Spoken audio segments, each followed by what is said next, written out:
The following is a presentation of the Belly Up Sports Media Network.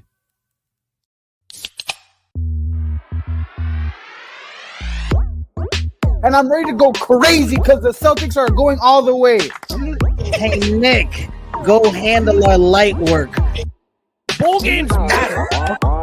I would like a cold cut sandwich. Attaboy, happen. You can call him Eamon Owens because he ain't got no D and he ain't got no J. James Madison. Turn your body cams off. Do what you do. Hey, everybody, what is going on? It is Tuesday night. That means it is time for another edition of Craft Brewed Sports. I am Mike. With me, as always, is Scott. Scott, it's opening week officially now. Not that BS from last week where we're going to play 2 games and then come back and start spring training again. It is officially opening week. How you doing, man? I'm hyped, but I was a little mad you cut me off there then. So turn off your body cams. Do what you do. I didn't cut you off. It was cut off on my end. You talked over me, son of a bitch. That's your internet. You can't talk over the video. It doesn't let you talk over the video, man. Oh, well, then I guess I'm listening too slow. That's my on bad. you. It's My bad. it's all right. I'll let it. I'm jacked, baby. Baseball is back. Let's fucking go. There it is. First F-bomb. 1:32 in. We're already throttled. I wasn't gonna let Mookie beat me to it this week. Not on the holiest of weeks. That's a good point. This is your week, man. This is It like it's kind of my week, but it's your week. Like this is your week. I'm upset that I was driving home from baseball practice tonight. No, I'm not. I should be. I was driving home from baseball practice tonight, and I'm like, all right, we got practice. It's a good practice tonight. Oh, shit, we got practice on Thursday. Oh, no, fuck, man. Like, do I skip practice? Like, do I send my kids to practice and just be at home, like, not coaching? Because we got practice on opening day? Like, who scheduled this shit? I just realized now my kids have practice on opening day. Yeah, like I'm kind of a little bit upset about this. This kind of sucks, but well, I'll figure something out. I was coming down with something. It's raining, but just over the field that we practice at. Can't practice. Sorry, guys. I'll be over here on the couch. Mookie vigorously shaking his head because he's a jerk and doesn't understand the love of baseball. Hey, Mookie. Nah, man, we're talking about practice. Practice, not a game. Not game. We're talking about practice. Okay. You do get a little love for that one. Well done. Practice. How are you doing, man? I'm jacked because you know what? Baseball season's here, so you know what that means, right? Fade the A's. Fade the A's, baby. Can't wait. Gonna roll over my hit from this weekend in college basketball to start off on that bankroll. And we're gonna start grinding. We're gonna put in that work. We're gonna show up for all 162 games, and we're gonna be there, and it's gonna be glorious. Did you cash out on that parlay you had? I did, because as you pointed out, and for those of you who aren't in the group chat, I didn't realize what I did in true Mookie fashion. I've been betting all the games of like the first 4 days March Madness. Just bet every single game, pick that 16 leg parlay or whatever. Saturday, I actually added a 9th game by accident. So I hit every game on Saturday, hit 8 of the 9 legs, and then accidentally bet on the Alabama Grand Canyon game that tipped off at 7 p.m. on Sunday. And so I texted the group. I'm like, so what do I do? Do I cash out, take the money now? Like, what do I let it ride? Like, that's a really long time to wait and sit on it. And Mike pointed out correctly, fuck the SEC. Don't rely on them. Get your money. So after Kentucky screwed me, I made sure to cash out and take those winnings. So yeah, we're feeling real good rolling into baseball. Let's go. Mookie, I have one clarifying question that has been bothering me since you put up that bet slip that showed 8 games, all hitting, cash out option with 1 game remaining. Like it was an impressive bet slip. How are you dead last in this bracket pick'em? If you hit every leg of a parlay, how is that possible to hit a 9-game parlay and you are literally in last place with 32 points and only 140 possible in this bracket? How is that a thing? You know, I've got no explanation other than I went by the gut and it wasn't great that time because I don't know. Shit, that's bad because in my work pool, I'm actually in first place. So it's like complete opposites. We're also doing this. Have you guys ever played the dark horse pool approach where you pick 5 teams and you get a point for every game they win based on their seed? So like if it's a 4 seed, every time they win, you get 4 points, et cetera, right? So it's cool because it kind of balances out. You almost want to go for the long shots. But I'm in first place in that with 4 out of my 5 teams remaining. So I'm looking real good there. I've got no explanation for the CBS pool, though. Fantastic can't win them all. Work, as always. Can't win them all. Can't win them all. You want 52%, man. That's all it takes to be a shark. So apparently the CBS is on the 48% side of that for this March.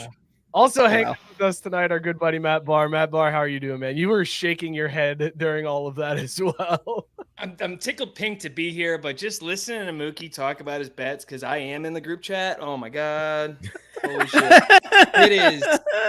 It's an adventure, y'all. You guys see little snippets of it here. We get the full, all of it. And it's a lot. I'm happy to be here. Happy to be here. It's very degenerate, right, Matt? Like, we're not exaggerating when we say Mookie really is a degenerate when it comes to this. We make these jokes on the show. I make them in the comments. It's a fucking fact. It's a fucking fact. Hey, Gabe, thank you. I appreciate it. They beat the hell out of Wisconsin, and the coach bolted because JMU is just going to be the next mid-major stepping stone for coaches to elevate their career. Welcome to my life. To Matt's point, too, I'm checking the group thread today. 10:52 a.m. Eastern, I ask if it's degenerate to bet on Sam Bankman-Fried going to jail for 20-plus years, to which we then dive right into Scott's Diddy take, where we have 3 different options for that. We might need to get on that later because I got some questions about a couple of these options that were on the board, but I can't help myself. Okay, so here's the thing. And let's peel back the curtain for a second. And I know this is still the intro and we're 7 minutes in, but Mookie will come up and say stuff in the group chat about like, should I bet on this or can I bet on this? Or would I bet? What if I put money on this? And I assume it's just him trying to be funny, like making a joke about like, oh, I'm going to bet on Sam Bankman-Fried spending time in jail. And then he sends a screenshot of some disturbing site where you actually can bet on this stuff. Like you are Mookie, I'm legit worried about you. You have a problem, dude. Well, the best part is I saw this article earlier this week and I saved it for the show because it's the perfect summary of it, where I saw this and my immediate thought was, shit, I wonder if this is going to hurt me come late summer, because it said a little league cheating scandal is roiling a wealthy corner of Washington, D.C. So apparently there is this little league in Washington, D.C. area where there's this big betting ring that got blown up. And I'm like, fuck, like, are they going to take it off the board come actual, time at Williams? That's what you're worried about? You're worried about them taking teams well, off yeah, the board? They wouldn't let me in on that action, and now they're going to ruin it for the rest of us like fucking assholes. I tell you. Gabe said 1-800-GAMBLER is the number that you want to call. It's not a problem because I'm winning, man. Like, what's the deal? Shit, I'm just out here making cash. Y'all just pissed you ain't jumping on the bandwagon. Just tell me what to bring to the intervention, Mookie. That's all I need to know. Tell me snacks, drinks. Let me know what you need me to bring. Pizza roll. Fair. Rex pointing out, this is a sports show, not a betting show. Isn't that why Shohei is in hot water? We'll talk Shohei tonight. I know Scott and Chris covered it last night on Backwards K, but I got some thoughts. It's the big story. We got to talk Shohei. We also got to talk, there's a gambling scandal in the NBA. Like, this is like our new normal now, is just like, what is the latest gambling scandal to rock whatever professional sport there is, or apparently Little League in Mookie's case as well. We'll also talk these NFL rule changes. Everybody's up in arms about these. So we got it. Matt Barr, his hands in the air, frustrated just at the thought of NFL rule changes. We'll talk about that. Maybe some March Madness. Who knows? Before we do all that, though, let's talk about these beers that we are drinking tonight. We are going to rate them, as always, on the Caesar scale. Dog or no dog? Scott, what is in your mug? Dog or no dog? When I buy my beers, I often plan ahead so that I can mix them when I purposefully don't buy beer. Nice. And so I am combining my last 2 of the acai berry bowl sour and the Love You Buy Peach edition. Love you buy. So I've got strawberries, blueberries, bananas, acai berries, and peach all in one delicious mug. and this is a damn good dog. Like they need to make this collabo in real life because this shit's delicious, man. Like it's like tasting a fruit cup with an IPA mixed in. It's delicious. I love it. Wasn't that one a sour?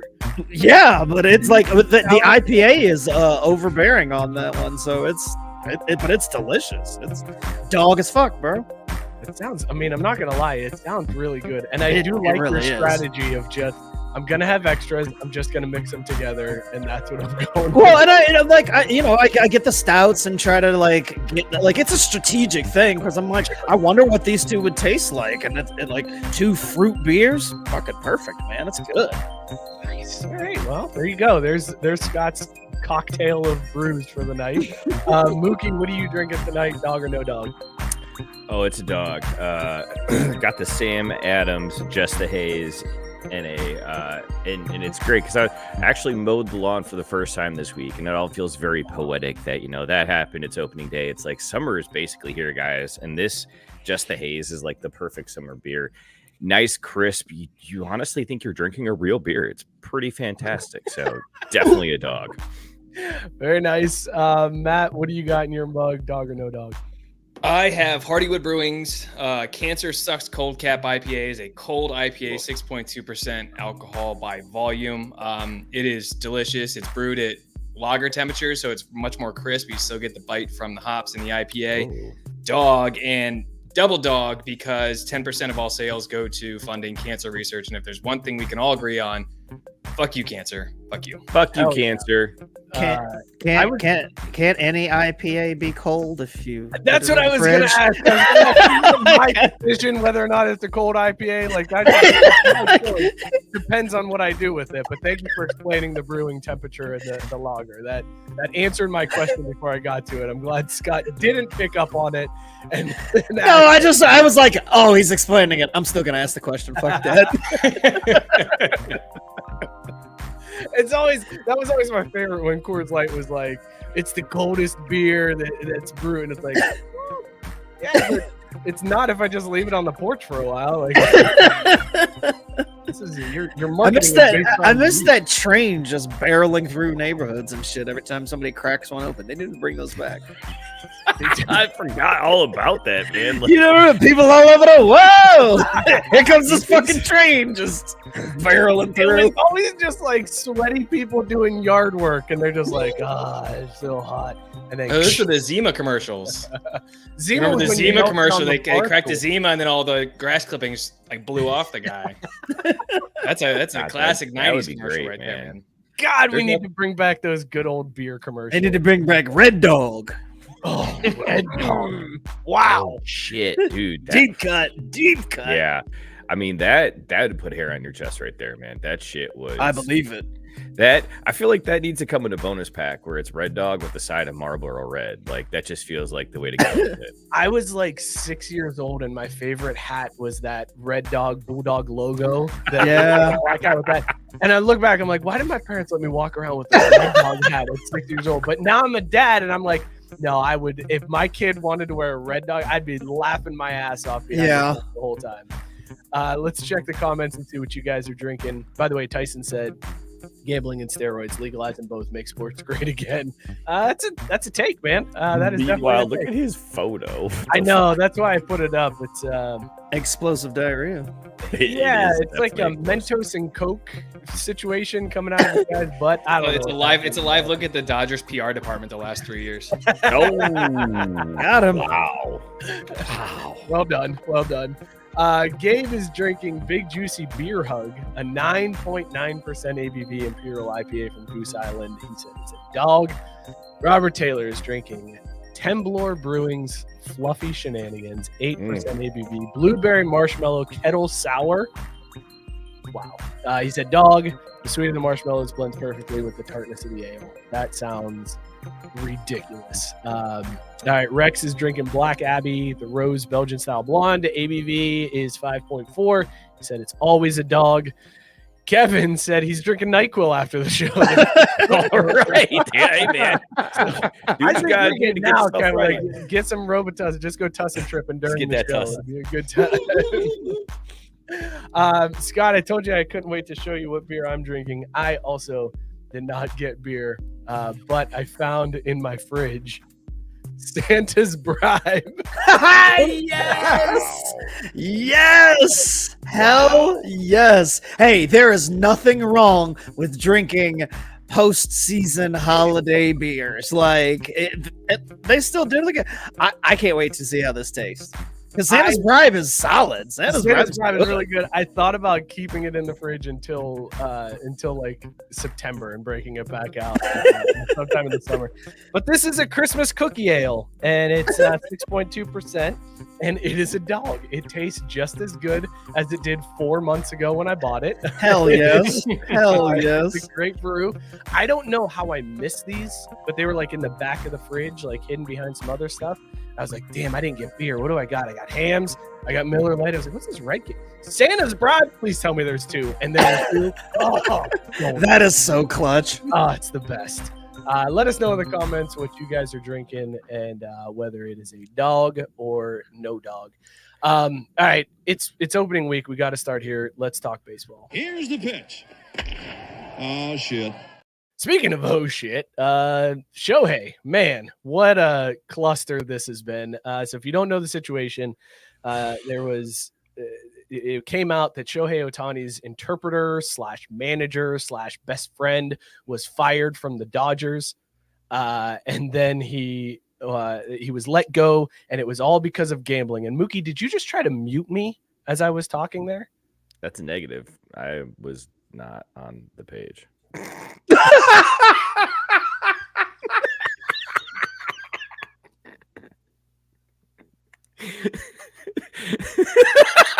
I mean, like, just call it like it is, man.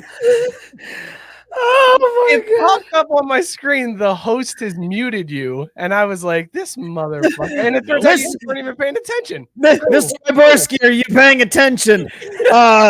No, I'm actually not. You got me, teacher. That was so good.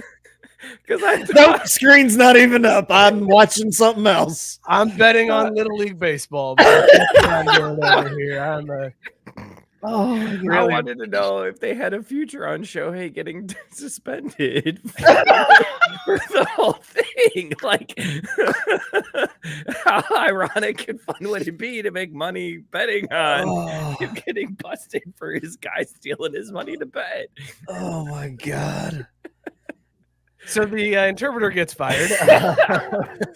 It was revealed that there was like $4.5 million withdrawn from Shohei's account, and it was wired to a bookie.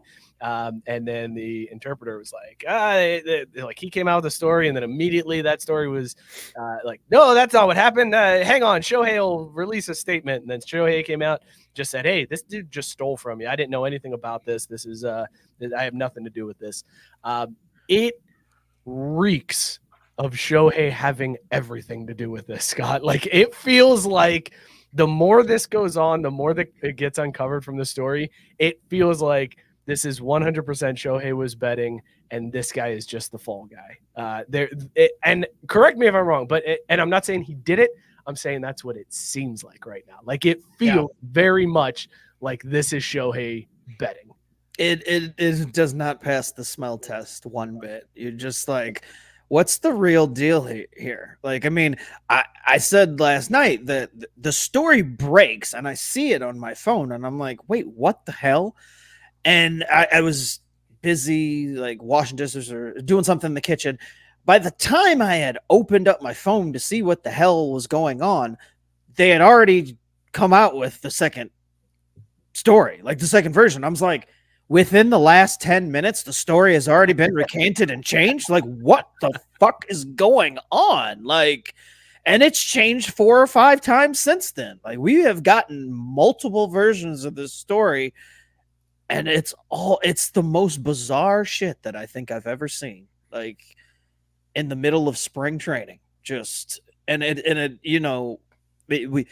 Shohei doesn't speak perfect English, so it's not like he can just come out and give us his version without another interpreter So, and then he didn't want to talk to the media for over a week after it happened. So that looks sus. Like it's a when he does talk to the media, it's one of those, I'm going to read this statement. There will not be take no questions. Like, bro, that is so suspect to be like, this is a statement.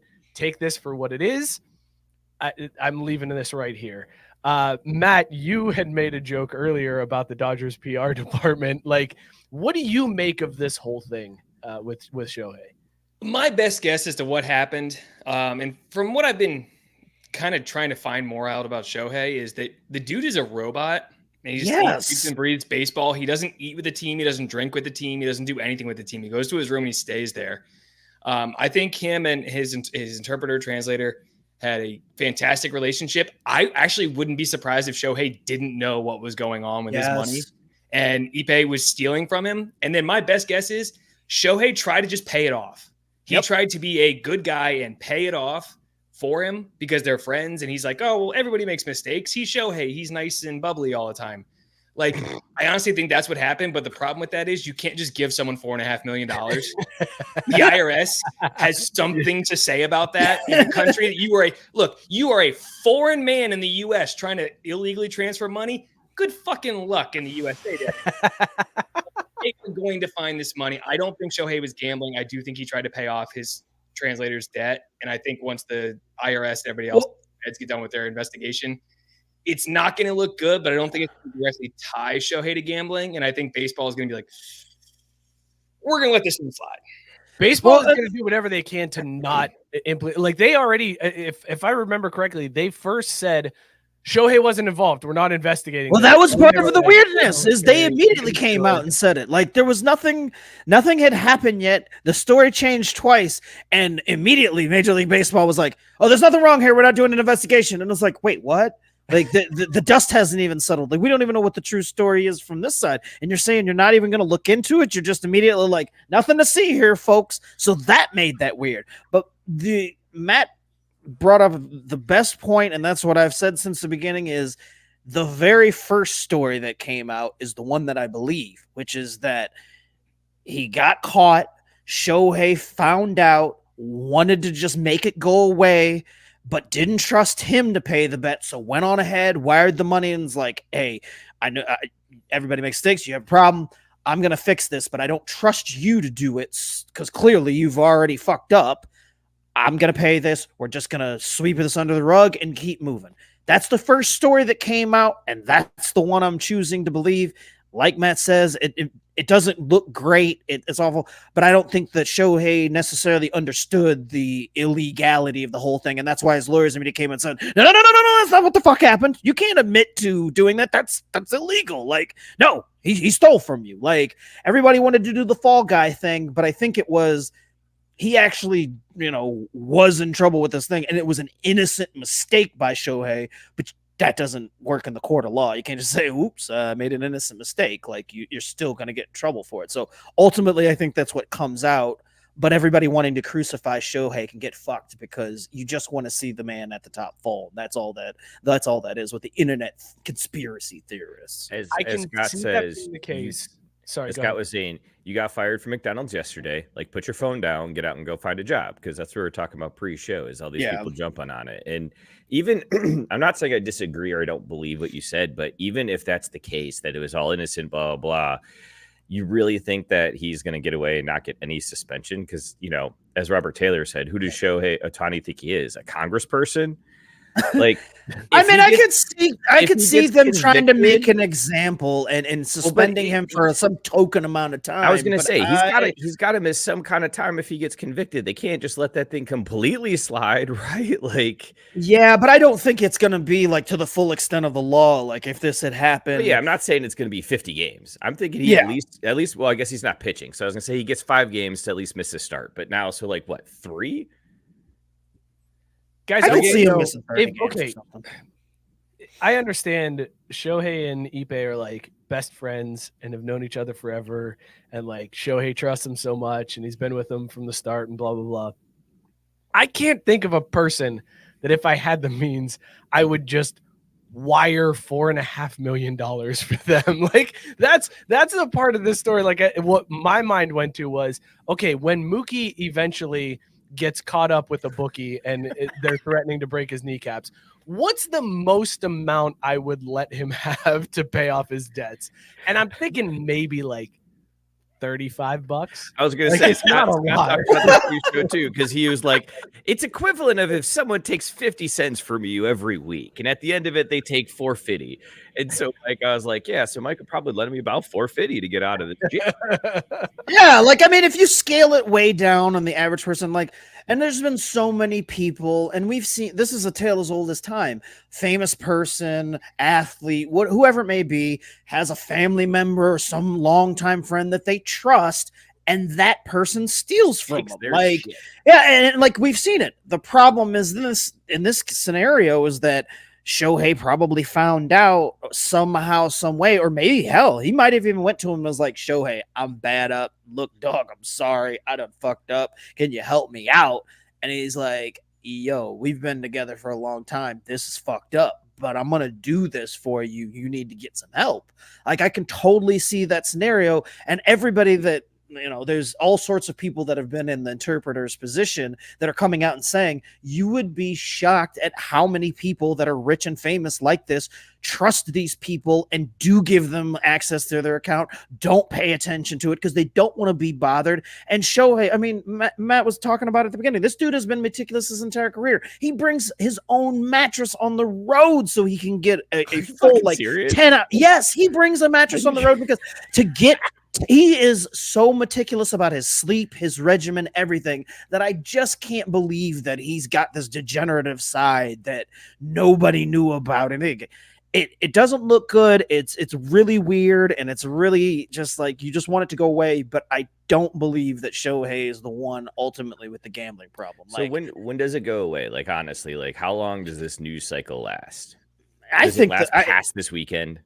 Yeah, I think this is going to go on for a little while. I think until they get done with the investigation, at least on the Major League Baseball level, like, it's going to be hanging out there. Like, we may not hear about it nonstop for the next few months, but until they come back and, you know, say their investigation is concluded and yada, yada, yada, like, it's going to be out there. Like, it's just going to be this cloud kind of hanging over everything. Okay, so there's three possible scenarios here. We can all agree that there's three possible scenarios. Either scenario one, Ippei has a problem, goes up to Shohei, says, I need help. Shohei says, I'll take care of this for you. Gives him $4.5 million, wires the $4.5 million. Oh, I didn't realize that was a problem, and that's an illegal step. Or my bad, y'all. Or Shohei has the problem, and he's placing bets through Ippei, which is now sin of all sins in baseball, excommunicated, banned for life, can never come back in the game, out of the sport forever. Or it's his story where Ippei stole $4.5 million from him to cover the debt. And I think if we're ranking them, that's the least likely of all of them. Correct. Like that. Correct. I was just about to say that is like Ippei stealing from him is the least likely scenario. I think it's the front runner in the heavy overdog is Ippei had a problem. I think there's a slight chance that Ohtani has the problem, but really Ohtani being that oblivious and it just stolen from him and he had no clue and was never brought into it. I don't buy that at all. And I think the reason why the story initially came out was because Ohtani and Ippei are very good friends, and Shohei Ohtani keeps a very small circle. I don't think he wanted to have anyone else come into his circle. I thought if he could protect this guy and keep him on his team, yes, he doesn't have to worry about finding someone else to come in that has to learn about how he does everything, about how he operates, about how the teams operate, about how Major League Baseball operates. I think this was really Ohtani trying to cover his ass and keep his guy with him, no matter what. And I think Kevin makes a solid point here. If it was truly shady, they would have implemented some crypto element. He's going with scenario one. Like, I mean, in Mike's example of like, okay, I'd be willing to give $35. Like, say this was me and you, right? And you're like, dude, I'm gonna give you $35 to like pay off this debt or whatever, but like, you need to get some help. Like get some fucking help because clearly this is going sideways and you can't control this anymore. But like, I don't want you to get in trouble. I don't want this to get out there. I don't want everything to be thrown off with you in a job. Like, just get help and we can move forward. He was probably just trying to keep it in his circle. But it's also so realistic too that like the minute it comes out, the first thing is Scott stole it. He took it from me. I had nothing to do with Scott. Scott stole my money. That's what it was. Well, so of course, at the end of the day, you got to save your own ass. Exactly. Like, Like a so minute. that's what I Oh, wanna sorry, get Scott. to. So Bust me, Scott. if we all agree that those are the three possible scenarios, and it's most likely one, potentially two, highly unlikely the story that Shohei is peddling now of he stole it from me. We have seen time and time again in sports where the cover-up ends up being worse than the crime. And I think that's what this is there. Is Shohei screwed because he's come out and like changed the story to no, he stole it from me. Like this, I didn't have anything to do with this. He stole the money. Don't look at me. And then when the investigation uncovers that either he did give him the money or Shohei was the one betting, like he's going to get the hammer, right? Like Matt, you were itching to get in there. Sorry. If he came out right away and played ignorant from the jump and been like, hey, I didn't know I wasn't allowed to do this. I paid off these gambling debts. He has an issue. He's going to get help for it. I will face whatever ramifications come from the law for me transferring this amount of money without anyone knowing. I will deal with that. I think this would have blown over immediately. I think the only problem cooperated from the jump and been like, hey, yeah, I gave him money to pay off his gambling debts. I'm not part of it. I'm happy to let the investigators come and take a look at my money and stuff to see where it came from. There's two problems with that, though, because legally he still has to answer those questions, and he could face, whatever. And then you've still got the court of public opinion, which then people are going to be like, whoa, what if he bet on baseball? Though, like all of that, because that's been already out there. And so it's a lose-lose kind of proposition. You just go with the Shaggy defense, and you just hit him with the "it wasn't me," and you fucking move on. And lawyers are just gonna tell you, you just deny, and he's gonna get extradited back to Japan. They're gonna set him up with a cushy little bonus. So they're gonna go like, here, don't gamble this away. We're done. Go live your life, and that's gonna be the end of it. Shohei will pay whatever fines. I do think that baseball probably has to, because again, the backlash has been so nuts with the Pete Rose comparisons and all that bullshit that they will have to levy some type of punishment. But I don't think it's going to be a hammer. I don't think it's going to be anything crazy. Like I could see them being like, you're going to set out 2 weeks or some shit like that. Well done on the transition, because Pete Rose was asked about. I teed that up for you. It's like I've done this before. Pete was asked about it. I don't even know who put this camera in his face in Las Vegas watching March Madness. Dude, this is his ass on True Social right here. Like, this is him on his own stupid ass account. That's the only reason why no one's seen it. Like, Pete don't know how to social media, right? Yeah, so this is somebody had posted this video of Pete Rose, and this is what Pete had to say about the Shohei situation. This fucking idiot. Well, back in the 70s and 80s, I wish I'd have had an interpreter. I'd be scot-free.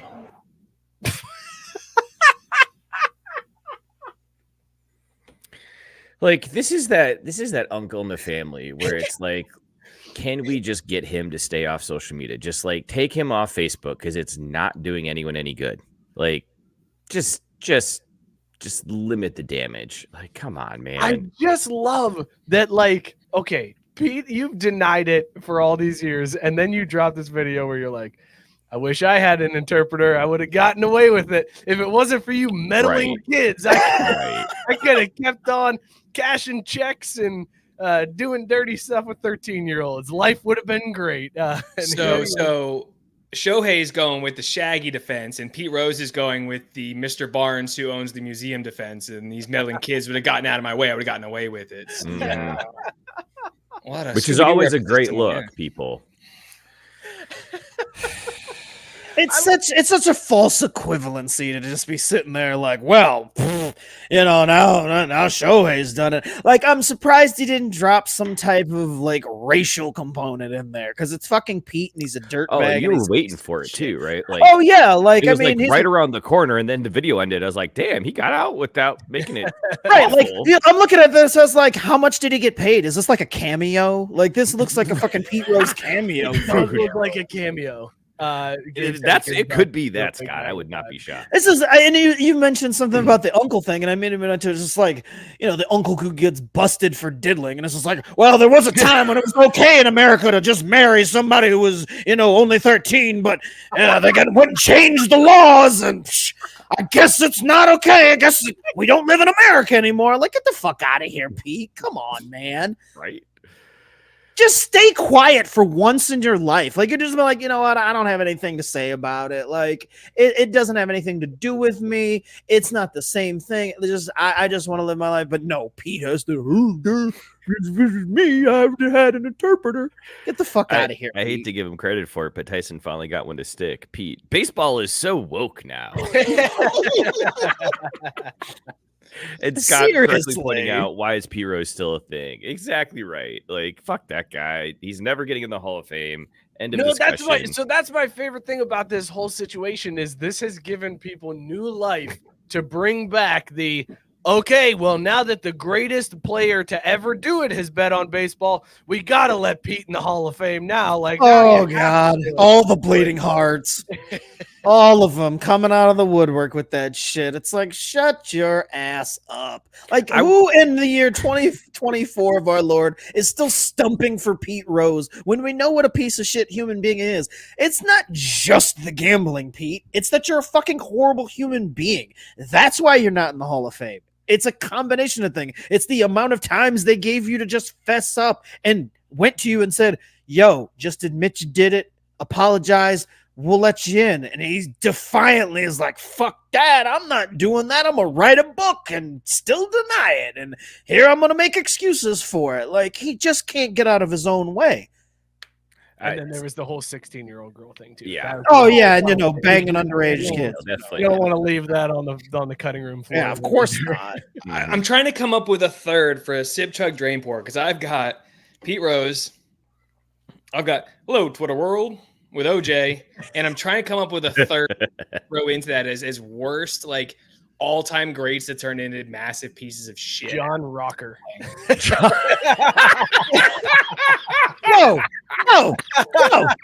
First of all, the man said all-time greats, and as much as I enjoy John Rocker's career in Atlanta, nobody would classify him as an all-time great, okay? I was already thinking Rocker before he said all-time great. I was just all from grace to something. It's got to be somebody else. Like let's workshop this because Pete, OJ, and like let's find a basketball or hockey league. Kobe. Oh, There we I go. agree. Someone That dropped piece of Kobe shit. in there. Scott, Kobe. I thought Kobe. Ooh. Gabe said P. Diddy, timely topic. Well, yeah. Robert saying Vince McMahon. Scott also Ooh. there you go. There you go. There it is. There it There is. it is. All Yes. right, We're getting So hyped let's about our be own set demise here. on this So our one. Sip, chug, drain, pour is OJ, Pete Rose, Oh my Vince God. McMahon. Good Lord, is that worse? That far, you're an asshole for this one. You Yeah, get I'm gonna be honest. crucified no matter who you choose. This to feels sip. like a pass because There's no winning. There's no They're- winning this one. they're all sexual predators, right? So there is no way out of this. This is the Kobe. OJ wasn't a sexual predator. He's Are you just sure? a murderer. I don't think he. Okay, I mean Have there that's been okay. If you allegations against OJ? just killing people's different. Like we look at that differently here in America. It's when you start touching people that's when we have a problem. Like He just So I really guess- enjoyed being on the slopes. I was gonna say, I guess I'll step into that one, and I guess I have to sip OJ because he's the only one that didn't commit a sexual felony. God, Gabe threw out Karl Malone too. Cold. Oh yeah, Oh, there it is. Oh no! Remember last week we were having fun talking about platypuses? Can we go back to that? Like, this We is- could have this is not fun. multiple sip, chug, drain, pours on this one now. Oh with, my God. Lord.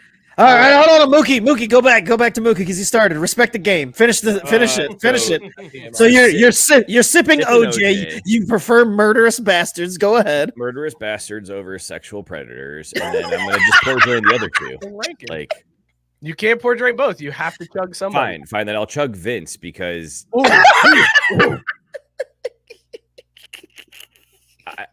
There's no right answer. I mean, I'm like trying to think of a reason why. I'm like, I guess let me just be completely honest. I'm gonna chug Vince because I'm not as aware of his sexual crimes as I am with Pete Rose. Oh, they're pretty dirtbags, they're but- pretty fucking bad, dude. Right. So what is there to split them? You just gotta pick one and say, oh, I'm gonna just focus on sipping OJ. Like, boy, who would have thought that would have been something to look forward to? Bar, who you got? OJ, Pete Rose, and Vince McMahon. Other than bad I'm ideas, gonna Matt, what do you sip got? OJ because callously murdering 2 people is okay compared to. Because hello, Twitter world is fucking hilarious, and for him to write a book that if I did it, telling him exactly how he did it, it's absurd. I'm going to chug Pete Rose, and it's God damn it, I don't even. I'm chugging Pete Rose. I'm drain pouring Vince McMahon because fuck that guy. And trust me, that doesn't feel any better if you reverse him, Matt. Like you're fucked either way. So just both push right on through. Scott. It is so wild to like universally be sipping a double homicide. I'll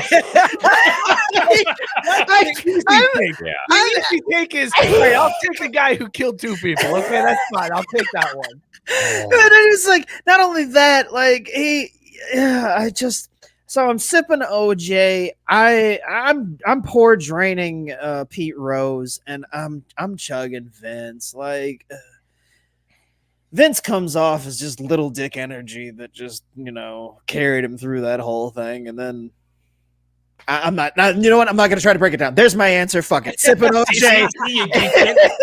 As soon as you start to try and justify, I was just going to say once you start talking it through, it's like, hold on, where are your morals? No, I'm not going to break it down. They're gone. There is no good. I respect the game. Sipping OJ, pour draining Pete, and chugging Vince.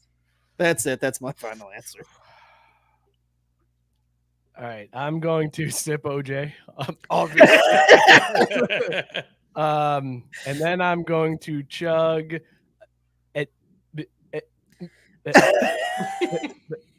Went through a tunnel. That's what I'm going with. Okay, that's my choice. Respect the game, Mike. Respect the game. A hook like this? No, fuck you. As long as Lou Holtz tells us what he's doing. Oh, yep. Yeah, what does Lou Holtz think about this? What does Lou Holtz have to say about this? Lou's going to go ahead and sip on OJ Simpson. On the field, he was one of the best. And just, there was a lot of problems off the field, but OJ on the field, I try to separate the man and the player, okay? So I'm going to sip on OJ. Lou would totally do that. Then I'm... He really would. He would. Then old Lou's can go ahead and Jesus Christ.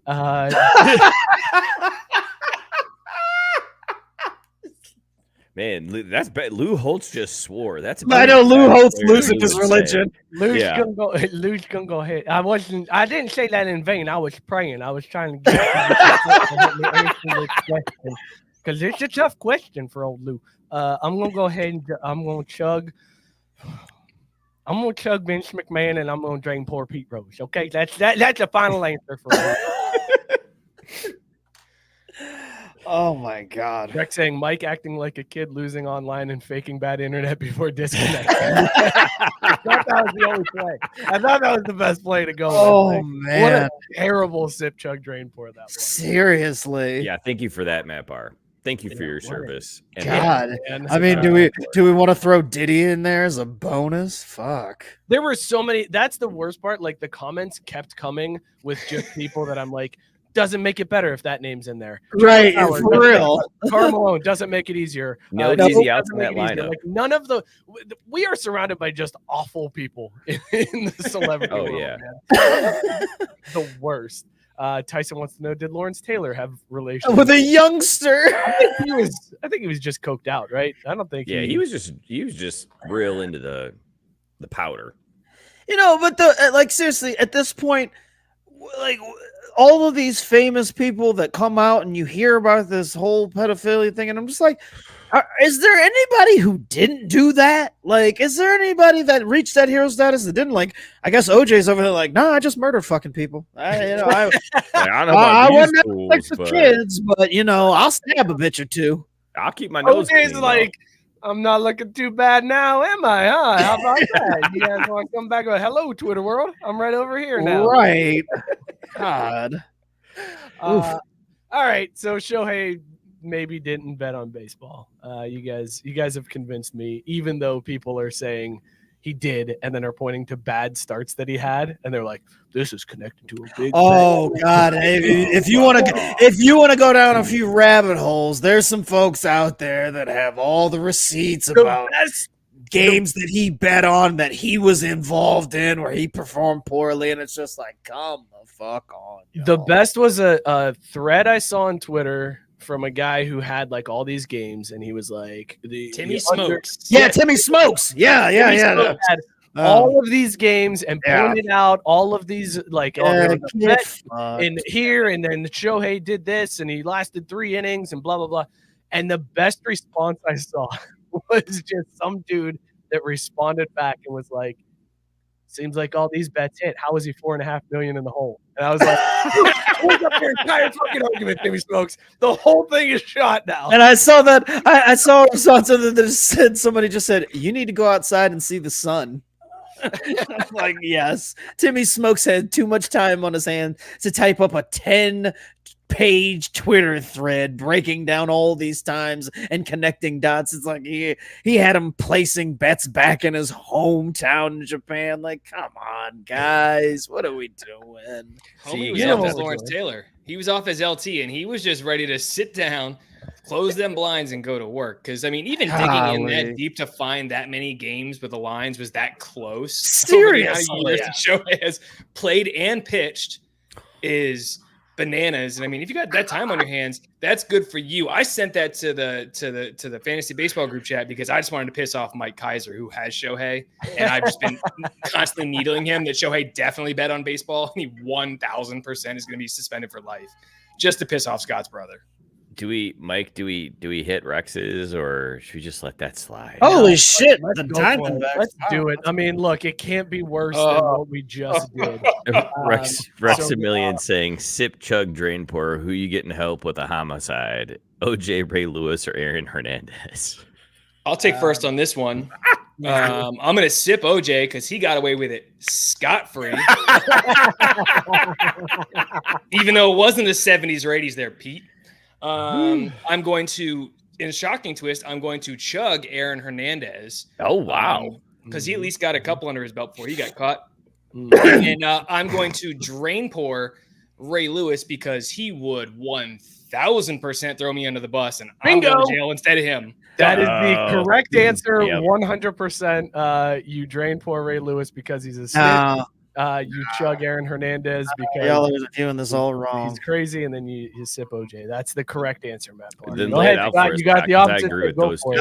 No, I am sipping Ray Lewis because my man committed murder in an all-white suit, bro. Like, he got away with murder in all flips. He only got away with it because he flipped and ran out. I know, but he got away with it in all white. Like, he was looking fly. Like, OJ was probably, he had the leather gloves on, he had the hat, the Scully. Like, he was doing it like straight, just criminal style. Aaron Hernandez, dumbass, just shot a guy in the middle of the night at some back alley. Like, fucking Ray was like, I'm gonna look good and I'm gonna fucking murder you, and then I'm gonna snitch on somebody else. Like, I'm sipping and then I'm gonna win the Super Bowl. Yeah, and then I'm gonna win a Super Bowl after that. Like, Ray Lewis was gangster with it. Also, if I see Ray in public, like, yo, Ray, I'm sipping you, dog. I don't, don't fuck me up. Like, I feel like I could take OJ and I don't have to worry about Aaron Hernandez. So yeah, I'm sipping Ray. Scott, you know what? I'm gonna flip because I was thinking the same with Ray Lewis because I was like, his shit went down and then he went on to be even more successful after that. Whereas with OJ and Aaron, it was all downhill. So yeah, Scott, I think you might have the right one. You sip Ray Lewis. Thank you. You chug OJ because I mean he did get away with it, and then you pour drain Aaron because that guy he's Aaron's dead. The one that flip and shoot you. He would put a bullet in the back of your head tying up loose ends. The real way to do this is you sip Ray Lewis because he's a man of God. He's a man of faith. That's the man you got to do. Then you go ahead and you chug OJ because, like I said before, great player on the field, and you can separate that. You have to drain poor Aaron Hernandez because some of the things that he did, he's probably down in hell, okay? Like, he has made some choices in his life that the good Lord just doesn't agree with. So Aaron Hernandez got to be drain poured. So, Lou, I'm glad you brought up the religion thing. My question was going to be: if you sip Ray Lewis, do you have to pretend to find Jesus afterwards, or can you just go back to living your normal life? Everybody should just go ahead and find Jesus. Okay, we just need to find Jesus. regardless of what has happened in your past, he'll accept you as long as you accept him as your Lord and Savior.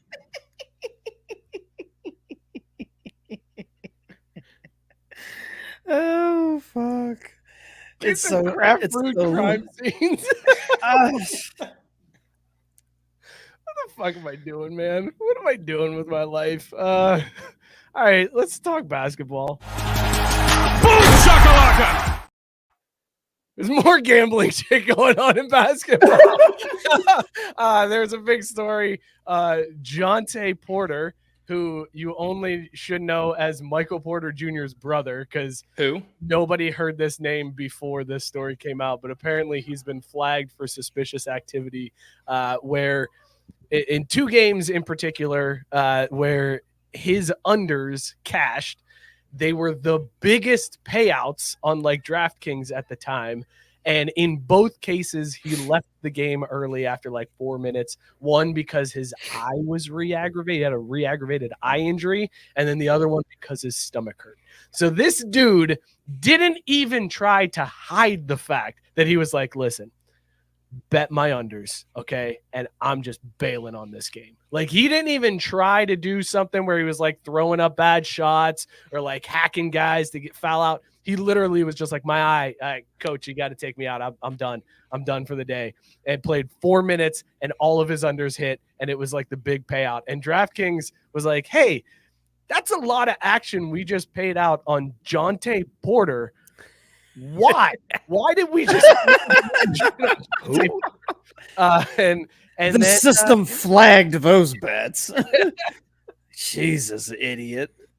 So See, the thing I don't get about these guys either too is like, man, you want to milk that cow, like you make more money when you really extend it out over the long run. Like, you got to be like, when you take $50,000 out of your client's account at a time instead of 4.5 mil all at one time. Like, they don't notice if you're doing slow. You got to slow play it. These motherfuckers are quick to just be like, oh yeah, I'm gonna bet $2 million that I don't play 5 minutes tonight. Oh, I left at 4. Oh, I had loose bodies in my eye, coach. I can't see. Like, what the fuck is that shit? Like, the lamest way possible too. Like, I'd be coming up lame, go crashing into the photographer in the front row, like, oh fuck, fucked up my arm, like, oh, like, I'd make a show of it. This guy was just like, oh, my eye, stomach hurt. He, like, the excuses he used are the same ones the kids use. Like, oh, what? Homework? My stomach. You know, he said belly. He didn't say stomach. He said belly. I got a tummy hurts. I got a tummy hurt. I don't want to finish my dinner, but can I get some ice cream? That was this guy. That was this fucking guy. Like, I can't play tonight, but cash some bets, right? Like those are coming in. Well, no, what's worse, Scott, is he was sitting in his locker right after the game, or hell, maybe even at halftime, checking his phone. Like, he was pulling it up and be like, yo, oh shit. And he probably pulled a Sammy Sosa and left the arena early too. Like, got dressed and fucking was out. Like, stomach hurt, went home to get some Pepto, also had to cash out. I mean, wait, what? Not that last part. My man walked up to his coach and was like, I threw up. No, wait. You see him over on the sidelines just putting his fingers down his throat like You guys were talking about slow playing it, and you're right. I mean, Tim Donaghy fixed games for like a decade. Right. Making his money because he was smart about it. Dude, you are the 9th man on the Raptors. Of course your fucking unders are going to hit. You don't need an eye infection. Your tummy doesn't need to hurt. Just go out there and play your normal game, and you'll be fine. You're not going to hit the overs. An Office Space. Jontay Porter? Jontay Porter. Yeah. That's a name. Right. Go get your unders on your own. In Office Space, they were stealing a penny at a time. You got to think small and play the long game, man. Come on. If it's basketball, right? Like, if it's your points, just fucking pass the ball, yo. Just get them apples, right? Like, just pass it around. Be out there. You don't even have to do anything. Just don't shoot. Just take the Ben Simmons approach. Like, man. It pains me to see these kids with so much potential and opportunity just throw it all away. He's been throwing games for Now that's a take.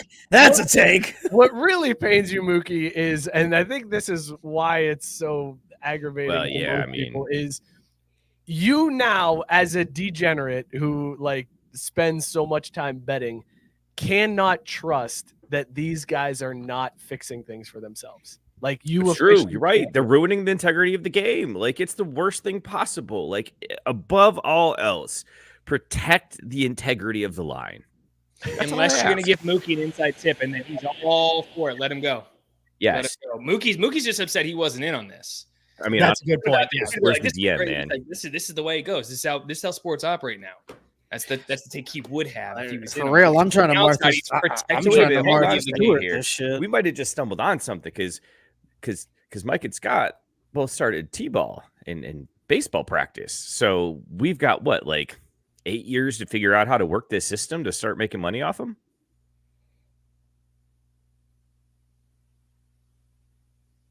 Who isn't having fun because you're the party's degenerate gambler. I'm just saying, retire, right? Like I'd love to retire, and I know Social Security ain't going to be there, so we could put some money back into the team too. You know what I mean? Maybe that's what we do. Like 10 cents on every dollar, right? 10 cents every dollar goes back to the kid. Who isn't having fun because you're the party's degenerate gambler. I was texting my bookie. Don't worry about it. Like I gotta get action on the brothers of guys that are barely NBA players themselves. Scott said 56 minutes may be a record for a Mookie derail. I'm actually proud. Actually proud. Well, thanks, Scott. Just doing my part. Scott Kaiser, a nice little reminder that Seth Curry still exists. That guy. True. Well played. Well played. You want to bet some unders on brothers who probably don't deserve to be in the league? Look no further than Antetokounmpo. Okay, that kid. Oh, wow. Brother, Yeah. trash. Yeah. And trash. All That's right. some clout though when you like scare your employer into keeping your brother or like leaving. Like, yeah, you will employ my much less talented brother, or I will leave your franchise. And you'll pay him league minimum, which is what, like $850K, maybe even like $2 million now, depending on his seniority. Like that's a heavy bill for keeping That's your a good brother brother around. right there. My brother would not do that for me. My brother would 100% be like, you need to cut his ass. Like, get him the fuck off the floor. I'm tired of him hanging out here. Like, get rid of him. As the older brother, I would totally not want. I'd be like, you gotta get him the fuck out of here. I'd be like, all right, I'll pay for your gambling debts, but like, you can't just be hanging on. I can't be having to go to bat for you every fucking day. Just manage my money. Just I trust you. Let's switch gears. We're into the Sweet 16. Matt Barr, I'm sorry about your Dukes, James Madison. Although I did see your creepy ass mascot trolling Kyle Flipopakowski in that game. Did you see that with his sign? Yeah, I did, barely. I was so frustrated with that game. JMU's best player got foul trouble in the first 1 minute of the game, and they were immediately into the bench, and so they were fucked. Welcome to our hell, Matt Barr, because 2004 Elite Eight Xavier versus Duke, Anthony Miles fucking dominated for the entire first half until Coach K went and bitched to the refs. And the next thing you know, they come out at halftime. Anthony Miles is immediately in foul trouble. And then Duke pulls away and fucking JJ Redick moves on, that son of a bitch. Yeah. Same thing happened. 2 ticky-tack fouls within the first minute of the game. And like, oh, your guy that scores 24 points a game has to sit on the bench for the rest of the half? Damn. Gabe says, yeah, Gabe, yeah, that's not news, Gabe. That's not news. He said he was going to leave in the middle of the year. But he did say he might come to X. So that's pretty exciting. Oh. Dead to me, Terrence Edwards. You did great. Hey, JMU went 32-4, including their loss to Duke. Head over heels. It's the first time they won an NCAA tournament game since '93. I love what JMU's done this year. Big fan. There were some good upsets in the first round. Not as much in the second round. In the end, the bracket kind of looks a little chalky, which it's not really that fun. Like I am hoping that we get some better games in the Sweet 16 and the Elite Eight. There hasn't been that March moment yet. You know what I mean? Like I guess you could say Golke's game against Kentucky is like the moment of the tournament so far, but even that one doesn't feel like it was that great of a thing. Like the whole tournament in general. I mean, we talked about how we weren't even excited for it coming into it, but watching those games over the weekend, I was like I felt very meh about the whole thing. Am I alone in that feeling? Is anybody else feeling like this was kind of a mediocre tournament so far? Scott, how are you feeling about it? Dude, I told you last week I didn't give a fuck about this shit, and I cared more about Caitlin Clark. Like, this has been the most meh shit ever. Your boy was just sitting there against Kentucky talking about corner three. Like, it was with the Peter Griffin, and that was the most exciting thing that's happened. Everything else has sucked ass. Like, when I was on my phone just a second ago, you know what I was doing? I was like, what the fuck does my bracket even look like? We're about to talk about this thing. I haven't looked at my bracket since I filled it out. Like, I just discovered I was in 5th place. That's how much I've paid attention to this shit. It's all right. You're going to fade quickly. I'm done, but it's fine. I mean, like, it's been awful. It's been boring. I didn't know anything that happened but the Kentucky game, and that's because I live with a diehard Kentucky fan. At least you're not in last place. Guys, that sucker. Sucks to be them. Scott said the Oakland, North Carolina State game was probably the best game so far. I could give them that. NC State they're like it's crazy that they're the Cinderella team this year. They're the biggest long shot left in the tournament. And they're a fun team to watch, but just overall, man, just the tournament in general feels really crappy. Mookie, I know you've got a different feeling on it because you won some money, but the gambling part out of it, have you enjoyed the tournament? Like watching games? Okay. I haven't watched it at all. Actually watched more of the women's. Like, dead ass serious. There it like, is. Yeah, there it is. I watched and okay, so this might be too actual sportsy, but like there is a part of me that thinks the 4 quarters in the women's game plays better than the 2 halves. I do like the 4 quarters, man. Yeah, yes. I don't know. It moves a little bit better, just feels smoother, and I don't know. But I've not watched a minute of the men's games yet. Like I've watched Caitlin Clark's 2 games, parts of those, and then that Duke Ohio State game this weekend. And I don't know. Outside of that, I feel like I think part of it is there's so much coverage now on your phone with the app alerts, with the game updates, like it's just so easy to drop in and out. I don't really feel compelled to sit down there and watch a whole game, especially because Xavier's not in the tournament, which is not surprising. Like, I kind of checked out of college basketball back in like January when it was pretty apparent we weren't going to make the tournament. It was like, all right, cool. Like, let's get in some NBA. Let's get some NHL time and pay some attention there. But Samesies, bro. It's just not compelling, man. Sorry. Like, seriously. I mean, when the writing was on the wall that Xavier had no chance, and it was shortly after the calendar flipped over, it was like, I think I'm done. Like, fantasy baseball was a priority at that point. Like, I don't give a shit about anything else that's going on. It's like, oh, the Niners don't blow this in the Super Bowl and fantasy baseball prep. That's it for the last 2 months. I love that you put fantasy baseball prep ahead of actual. 100%.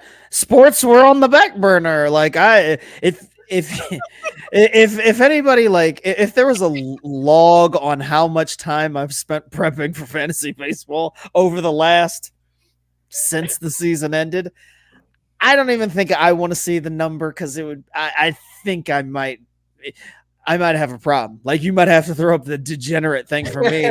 And there's not even a bunch of money at stake. It's just fucking bragging rights. Like, I've got an issue. But I don't care. Degenerate fantasy baseball player. Matt Barr, Scott's been asking me for 3 months who I'm going to draft. We just had a draft Sunday. He's been asking me for 3 months who I was going to draft. It's true. It's fantasy baseball prep has been. Anytime there's a lull in the conversation. So, Matt, who are you drafting first? Bang. There it is. Matt, outside of JMU, have you been interested in the tournament at all? Not really. I watched the JMU games. Well, I watched half of the second game because I was only half paying attention. I got a TV up in my office, so I had the games on, but I wasn't like sitting down and focused on watching. It's more like I do a little bit of work, spin around, and watch a couple minutes of the game, spin around, do some work, spin around. You know, I didn't follow it, all that. But again, I've talked about it before. I don't know who any of these kids are, so I don't care. Yeah. When I was in college, we were watching games, 5 nights a week. We knew all the players, we knew all the teams, we knew everything. A lot of these guys stayed in for 4 years. I don't know who any of these guys are. I don't care. Maybe my bracket hits, maybe it doesn't. I'm currently in 4th place. I just checked. I don't care because I haven't checked. I didn't know. Oh, also, Berline, you're talking a lot of shit to Mookie for someone that's only like 3 spots above him. So, still ahead of him. I'm still ahead of him, and I have a lot of my team still left. Like, I haven't been ruled out. Normally, at this point, I've lost like 4 Elite 8 teams, 2 of my Final Fours, and my champions gone. Like, that's where I'm at normally once we get to the Sweet 16 time. I'm still alive. Like, I have a shot at this thing. So, yes, I will talk all the shit to Mookie forever. I mean, I don't know. Blind faith in your bracket. Mean about it. I'm not being mean about it. You're just it's stunning to me that you put together a 9-leg parlay that hit. It hit. Like, your 9-leg parlay actually hit. Granted, you cashed out before that Alabama game, but that 9-leg parlay hit, and you have been terrible in the bracket. It's mind-boggling to me that you were able. And that's the other thing. I was like, well, maybe he picked a lot of like spreads and it. No, you went money line. Like, you picked the winners of 9 straight games, and you can't do that in a bracket. It's a completely different environment, man. Like, your head's in a different space. It's the same thing. Well, actually, no, you know what it is, Mike? Money is on the line. Okay. Hey, if we ain't playing for money, like, what the fuck do I care, right? Like, no, I'm out here to win cash. Gabe asking, speaking of basketball, have you guys seen the dumpster fire going down in Louisville? Yes, I did want to bring that up. Dusty May, who, if you remember, he was the one that LeBron wanted Ohio State to hire. He was the guy that was like, maybe if you hire Dusty May, like, maybe my kid will come up there and maybe there's an NIL deal in it for you. I don't know. Like, we'll see what we could do. And Dusty May turned down the Louisville job. Like, he was like, no, I don't want to touch this with a fucking 10-foot pole.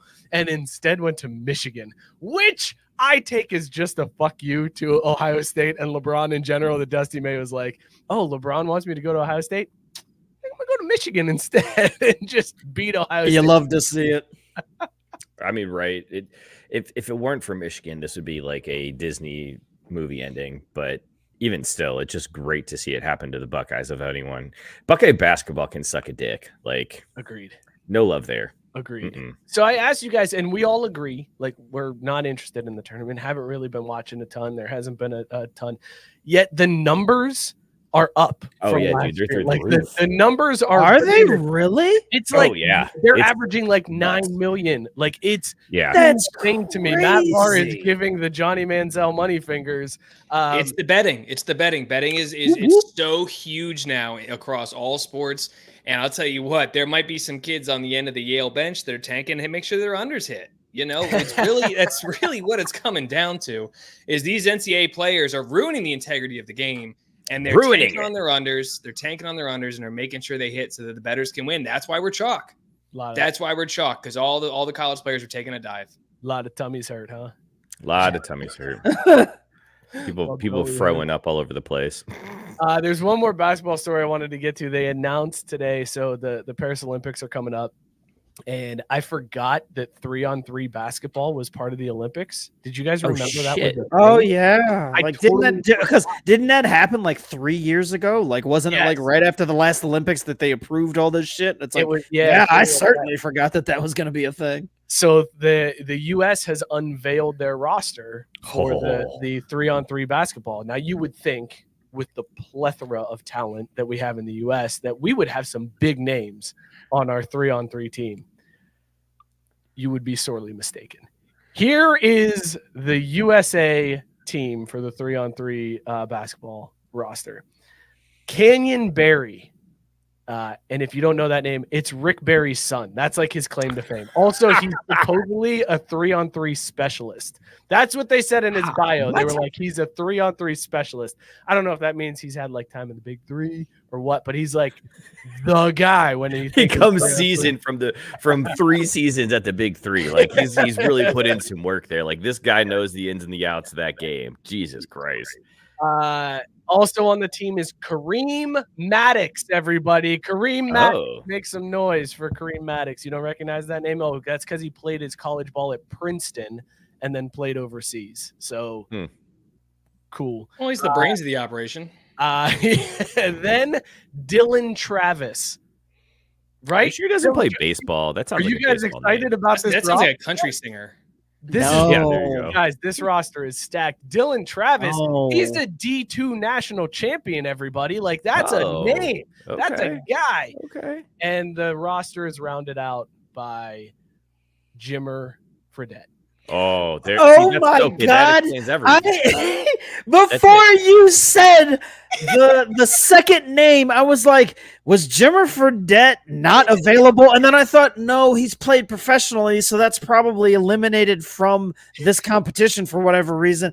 That was the name that I absolutely thought.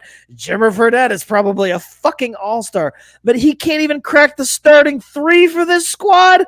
Well, Jesus I think Christ, I man. reordered it to get the joke. I think Jimmer Fredette is like Oh. the number 2 man. He's our on the ringer. team. Oh, okay. All right. I was just going to say, But like, guys, we've damn. got, like, okay, Team USA is going to go out there, and not all of the guys are going to be picked for the Team USA roster to like it's going to be like LeBron and Steph Curry. There is so much NBA talent that we are leaving behind because they're not going to make that roster. Why are we not just making our 3-on-3 roster just 4 guys who just didn't quite make the cut for the actual basketball team? Like, why is it Jimmer Fredette and Rick Barry's kid and a kid from Princeton and a guy that played D2 basketball? What the fuck are we doing, man? Look, Mookie took a shot at Ben Simmons earlier. Ben Simmons might have a career in 3-on-3 basketball, where the court is wide open. He doesn't have to shoot. He gets to be tall and play defense. He might actually be the best guy that the U.S. could put on their 3-on-3 team. Just think about the this guy at 6'11" can kind of dribble. It seems to make sense. But yeah, I don't understand this. Given a bunch of at least one white guy, I'm guessing the others are white to some extent, judging by the names. Clearly, giving them a shot over a lot of these guys in the NBA who just are clearly better at basketball. And there may be some intricate 3-on-3 basketball thing, I don't know, where they've perfected this and they've been playing together for months and months and years or whatever. But this No, we couldn't find it doesn't move the needle. We couldn't find one U.S. resident who had D apostrophe to start his name to play in this thing. Like D apostrophe any. Oh, why's it gotta be race? I mean, it could be a white guy. I said a person who had D apostrophe something. You motherfuckers are racist for assuming that I meant it had to be a black guy. I mean, Gabe had asked for it just a little bit earlier, so I was getting ready for it. And then you said it. Gabe said that was for me, but I'm laughing at Tyson's. Yeah, to Jimmer. Yeah. I mean, that's what I'm saying. Like, you know. Wait, Mookie, should we just call him Immer because he ain't got no D and he ain't got no J? Boom. Sold. Although he does have a J. I mean, he had a J. It may not be wet anymore, but he had a J. Scott is 100% correct. 30 years too late. Those and one teams would have. Yes. This. Can you imagine Dude. the professor going out there? I think. Skip to my Lou would be fucking all in, dude. Give me Escalade. Give me Escalade out there, just big body and everybody. This is awesome though, because I fell down the professor TikTok rabbit hole recently because I was trying to find a video of like who was the guy that was always on the court, the announcer with his towel just like breaking it down as they were playing, because I tried to reference that and people didn't know what I was talking about. I was like, y'all need to see about this. The professor is still out there though, just like slicing people up. It is awesome to watch him go. Like he comes up to the camera afterwards and like, dog, you're old as fuck. But he's still out there just busting it. And then he might have gotten better. That's the scary part. Like, we couldn't get a DeEthan?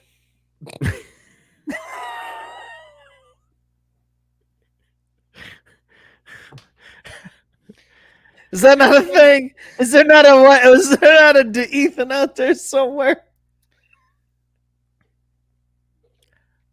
All I know is when the one thing I've said about the Paris Olympics is if one of the countries that has a large number of their athletes be black, and when they walk out for the opening ceremonies, if they get to choose a song, they have the chance to do the funniest thing of all time. If they want to play Jay-Z and Kanye West when their team walks in. They got in trouble for that. The Paris Olympics got in trouble for that because they used that song in an ad and they left it uncensored. Oh, dude. Yes. Come on, man.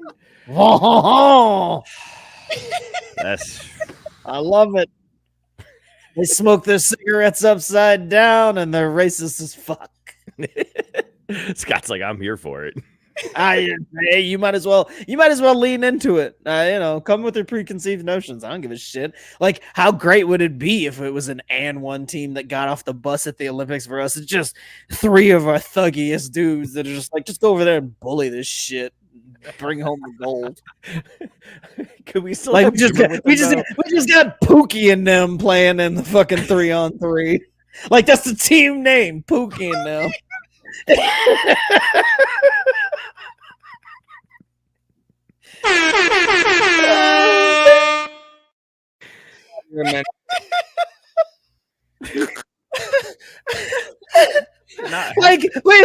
we could just go to the every prison has a basketball team, right? That just dominates. Like, we just take the 3 best prison league guys and be like, yo, y'all are playing for your freedom. Go bring home the gold and we'll get you paroled.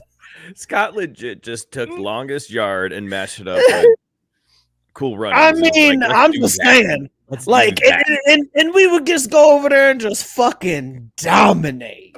Fucking Pierre wouldn't know what hit him.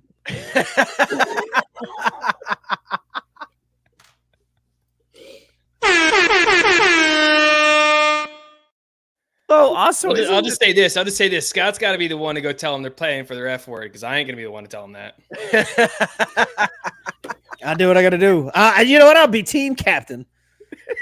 I'm gonna go over. I'll take a free trip to Paris. Y'all go do what you do. Body these. Turn your body cams off. Yeah. Go body these motherfuckers. Scott's sitting up on the sideline, feet up, eating a croissant, just chilling. Right. I'm just hanging out. Cognac in one hand, croissant in the other. I'm leaning into the whole thing, baby. More 3-man weaves. Let's go. Hey, yo, Pookie! Arm! What are you doing?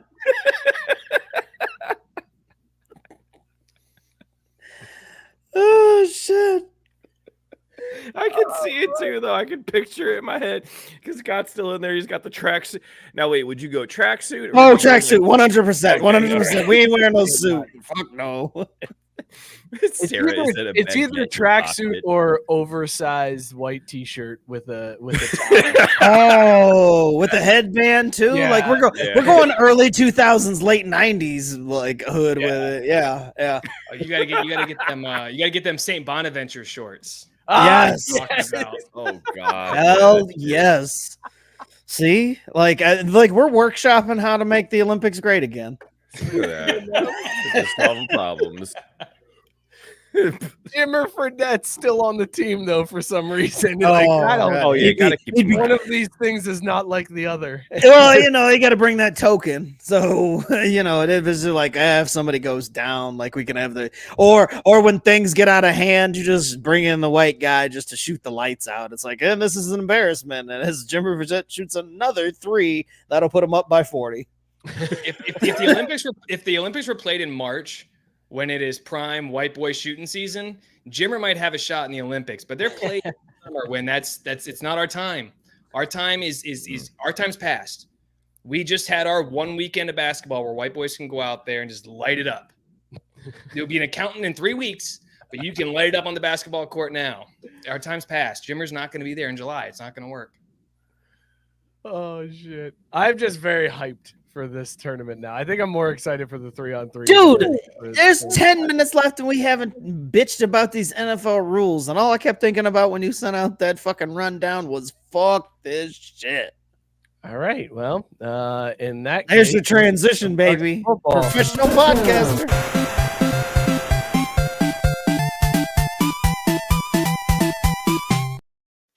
There's also I wanted to talk men's national team with Mookie and the Dos Acero win over Mexico. No. We got We're already worried about fucking football right now. I got an old man this shit. We right, got to so talk here's about the the MLS deal. refs coming back. If you're living under a rock, the NFL has had some rule changes this week that were announced. Number one, the hip drop tackle is officially banned. They've been talking about doing this all year long, and it finally come out and said it's officially banned. Nobody is happy about this. Players are furious. The NFLPA didn't like it. There was only one player I saw that came out and was like, you know what? I lost my right ankle to this tackle along with a quarter of my season in 2021. So good. I'm glad that this is banned now. So What player running was it? backs are happy. I think it was some dude that played for the Raiders. I can't remember. I just Then read it. fuck them. So the hip drop tackle is officially banned. Fans are outraged. They're furious about it. We got to see all the tweets. They're like, just make it flag football. Put a skirt on them. Blah, blah, blah. Like that was the big thing that went over social media. And then today it was announced that we have changes to the kickoff rule. Now the kickoff, this is all in the name of player safety, fellas. They have stolen an XFL concept once again. So we talked about it when the XFL was out. We were like, what are they going to take? What are they going to steal from them? Apparently they stole the kickoff. So here's the new kickoff rules. Only the kicker and the return man are allowed to move during the kick. The kickoff team lines up like 10 yards apart from the return team on their half of the 50, like the 40 and the 30-yard line. The ball has to land between the 20 and the back of the end zone.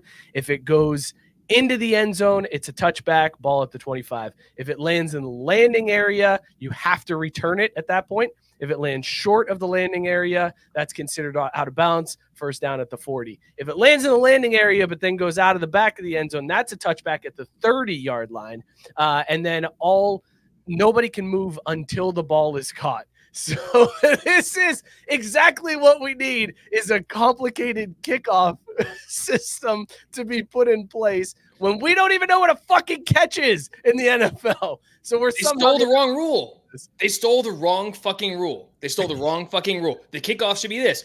It doesn't fucking exist anymore. If you score, the other team gets the ball to 25, or you can go for 4th and 15 from your own 30-yard line.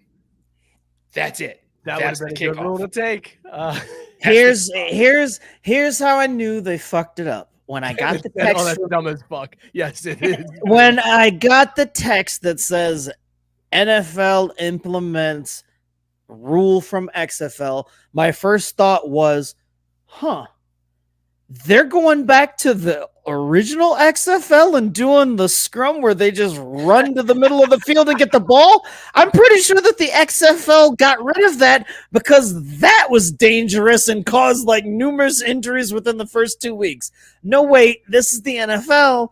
They've stolen the wrong rule. And Matt is 100% correct. They should have just simmed that shit. They should have just said, the kickoff has been fucking banned. Here's your 2 options. That's it. What the fuck are we doing anymore with this shit? And that's on the heels of the hip drop. Like, I've tried so hard over the last 10 years or so with the NFL to not be the back in my day guy, to not be the just put a skirt on them, it's flag football. Like, I have tried so fucking hard to not be that guy. But every time I goddamn turn around, the NFL is telling you, they are telling all of us, you guys don't want to see defense played. All you want is offense. So here's another way that we're going to make it impossible to play fucking defense. And they've gone so far in the other direction. I'm so close to being done with this fucking league. You're not. I really am. No, I'm dead. I have watched less and less NFL football every fucking year for the last 10 to 15 years. I just can't do it anymore. And here's the real kicker. When I saw on Twitter, they were like, here's the video that the NFL sent out to the teams to show what was no longer going to be allowed. And within the first 2 seconds of the video, I saw 5 different 49ers tackling with hip drops. I'm like, I'm fucking done. I'm fucking done. I'm done. I am done. There's no more football. Put skirts on them. Do whatever you want. I'm just going old man with it. I don't give a shit. Wake me up when the regular season's over. I'll tune in for the playoffs. I just don't give a fuck anymore. This is a joke. But player safety. Come August, come September, you're gonna watch. And you know what? We're all gonna fucking watch. And they know that. They've got us by the dicks right now because they know they can do whatever the fuck they want. They can implement this rule. They can take this out of the game. They can do that. They can change everything. And we are so addicted to that NFL drug that we are going to tune in every fucking week. We're going to watch. But they've cut it too much. They have cut the heroin so much that I can't get the high that I used to, and I'm just done. I'm giving it up. For it. You still chase that dragon, baby. You're still going for it. And no, Mike. You can't. And maybe you've backed off a little bit, but as a whole, I backed off a lot of it. When they release the list of like the top 100 TV shows of the year and 98 of them are NFL broadcasts, they can do whatever the fuck they want. They've got us. They can do whatever they want. And I guess you have to find your breaking point of when you're finally like, okay, that's too far. I'm done. And when enough people say it's too far and I'm done, they just undo everything. And then we all come fucking crawling back. They got us by the dicks, fellas. We're fucked. They could do anything to us, and we just have to bend over and take it and be like, thank you, NFL. Appreciate you still coming out every Sunday. Go ahead, Matt. So, okay, to back up Scott, Scott, you've seen The Wire. When the red caps don't sell, just bottle that shit and put it in the yellow caps. It's going to move. Right? That's what they're doing. That's what the NFL's doing. It's a shell game. That's what they're doing. It's the same shit. Two, the hip drop tackle rule. I'll tell you what it is, Mike, and you're going to love this. As a guy that plays in the AFC, you know what this is? This is the excuse to get Patrick Mahomes in the Super Bowl every year. This is the excuse to have him be tackled and them say it's a hip drop tackle and he's going to get a controversial first down and they're going to win in the AFC Championship game. It's going to happen every fucking year because he's going to get the same fucking calls Tom Brady got. These stupid judgment calls from the referees that are not challengeable and not be able to reviewable, nothing. Oh, God. Dude. They have so much power in what they can call. That is the problem. I don't care if that's what the rule change is, but if you're going to implement a rule like that, it has to be reviewable and there has to be an impartial set of people that are able to look at it and be like, nope, not a penalty, pick it up. Because as of right now, that's going to be used as the get-out-of-jail-free card for Patrick Mahomes for the next 10 years. But that's the kicker. They're sneaking it under the radar of the other shit now that they added that can be reviewed. So how many more calls are we going to see made now? Because the hit out of bounds, the roughing the passer, and then the intentional grounding are now all reviewable. That's the sneaky one. This hip drop is fucked. Don't get me wrong, but I think it's the one where it's like, that's the loud one that has a lot of noise and is distracting. And then they're going to walk it back, I think, probably before the season. It's still going to stick there, but I think the guidance is going to shift and it's going to not feel as impactful. But then there's going to be some whack ass shit where someone doesn't get called for roughing the passer. And then it goes to review and they're like, actually, that was 15 yards. We're going to go ahead and walk that off. That's the sneaky fucking shit they're pulling right here. But here's the thing, though. Like, when it comes to the hip drop is like, I don't understand anymore how guys are supposed to tackle from behind. Because earlier somebody put on Twitter, imagine this play being ruined. And it was the fucking play where what's his name in Seattle ran down Arizona fucking defensive back off the chase. Yeah, Metcalf. Yeah, and that was a hip drop. And I'm sitting there looking at this play and thinking, if that play is not allowed, then by an offensive player who was trying to stop the defensive player from doing a touchdown, and that would have been called against the spirit of the rule, I don't know what we're doing anymore. Like we're just not playing football anymore. It's done. The one that I found the funniest was when somebody put up a still image of the Rams Titans Super Bowl, and they were like, hip drop tackle, half the distance to the goal line. On what it ended on? One untimed. Where Dyson got tackled at the one, that was a hip drop. Go figure. It was. Yeah. That's it, and that's what I'm saying. We're just not playing fundamental football anymore. Like, this is a different game. Call it something else. It's just not football. Okay, but here's the thing. And I will say, listen, I'm not trying to like defend the hip drop tackle banning. I'm not trying to defend the NFL, but all of this same shit was said when they implemented the horse collar tackle rule. And like that, the whole thing, people are like, well, this isn't even like, what are you talking about? And here's the other thing. You have to realize the officials have like this discretion where they will let shit go. Like it's at the end of the day, there are penalties that get slid every single time. I don't know I'm that far. So my point being, it's always there's not certain teams that get advanced. Okay.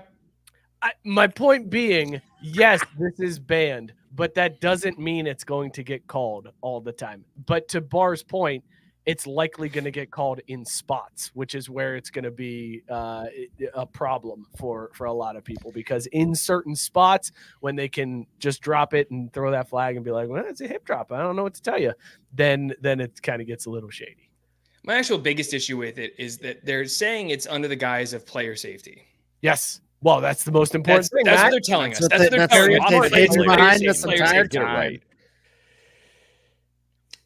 The NFL came out today and announced they're going to play Christmas Day football games. That's fantastic. It was a smashing success last year. They had 3 games on Christmas Day, and they're taking shots. Fantastic. They had the highest ratings they'd seen in a long time. It worked out great. Last Christmas was a Monday. This Christmas, because leap year, is a fucking Wednesday. And I'm not sure if you're up to your NFL schedule knowledge. Last year, Christmas was in week 16. What's happening in week 16, you ask? It's usually the playoff push. So on top of the playoff push, what else do we have? No more bye weeks at that point. So is that team playing an early game in week 17 or a late game in week 16? So are they having to play on Sunday and then again on Wednesday, or are they having to play on Wednesday and then again following Sunday?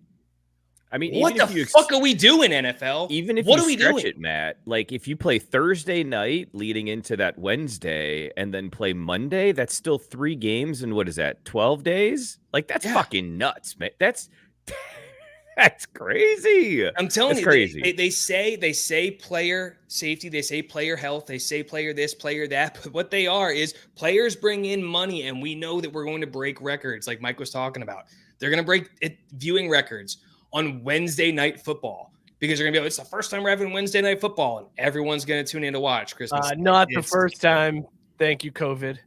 Shout out COVID for Wednesday night. Did we have Wednesday? I thought we had Tuesday. Oh, yeah. We had every night. We had football every night during COVID. It was a bizarre time. So Scott did chime in to bring the facts, #facts. He said the reasoning they're making the teams play on Saturday so they get the same break as Sunday to Thursday. Which, and I'm not. We already agree. Everybody agrees there's not enough. Those games are dog shit. Right. So it's We've already agreed. You're right. Yes, NFL again. Isn't that why they did away with Thursday night football games that late in the season? Anyways, like yes, they have Thursday night football games. So they're like, listen, we're gonna do away with Thursday night football games that late in the season because it's a playoff push and we want to make sure guys get rest. Blah blah blah. But we are going to do Wednesday on Christmas because it's the same amount of time. Santa, right, guys? Like, look at the NBA over there. They're getting their shine. You know, it'd be a shame if we fucking took it. We played like nobody was asking for NFL football on fucking Christmas Day. It's the only time that the NBA we have joked a billion times, but it's true. The NBA doesn't start until Christmas Day. Those are their marquee matchups. That's the day they circle on the calendar. They promote the fuck out of it, and it's the only time that even I'm like, hey, you know what's going on in the fucking NBA? I'm not gonna watch the rest of the year. I don't give a shit, but I'll tune in for the.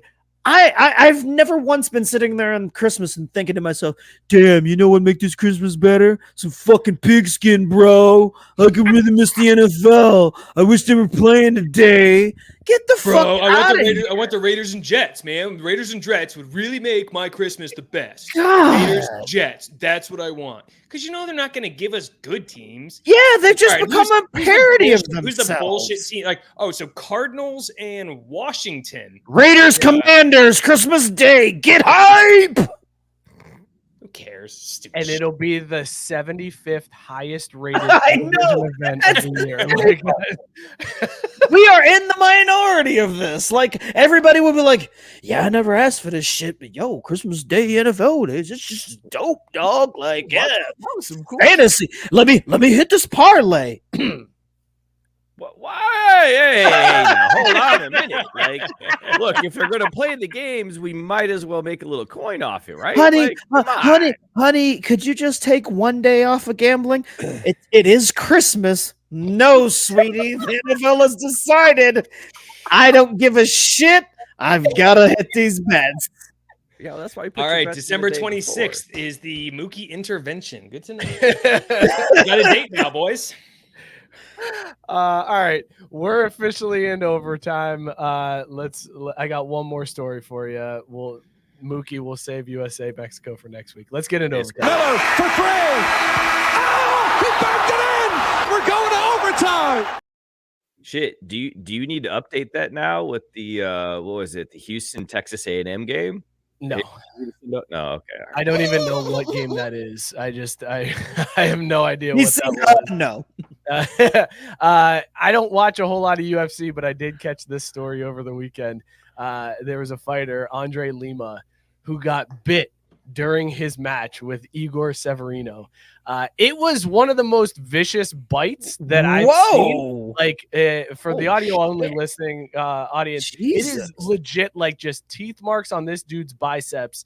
Yeah. Igor Severino bit him so bad that Dana White immediately fired him from the UFC. Like, got his ass out of Ultimate Fighting. He was done. He was cut. He was out. On top of that, Dana White offered Lima a $25,000 I got bit bonus. So he got an extra $25K for suffering that bite to his biceps. Man, which that is and they've got mouth guards in. So like to make that kind of mark, you're biting through that hard plastic mouth guard to leave that shit. God, it looks like you got branded. Like that's absurd. Like Mike Tyson is like, salute, man. Hey, can Dana White sponsor my trips to 7-Eleven? Because I feel like there's a chance someone bites me outside of one of those every time I go. He wants to give me bite insurance every time I need to go get a Slurpee. That'd be great.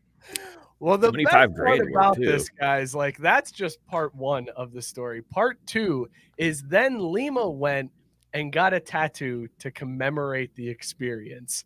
And he got the teeth marks tattooed on his arm with the words, I got fucking bit bonus. So he used that $25,000 to go ahead and add this ink to his bicep. Here's where the story gets another great turn. Dana White saw this tattoo. He saw that he got the teeth mark tattooed, and Dana White said, I was going to give him $25K. Now I'm giving him $50K because that's fucking great.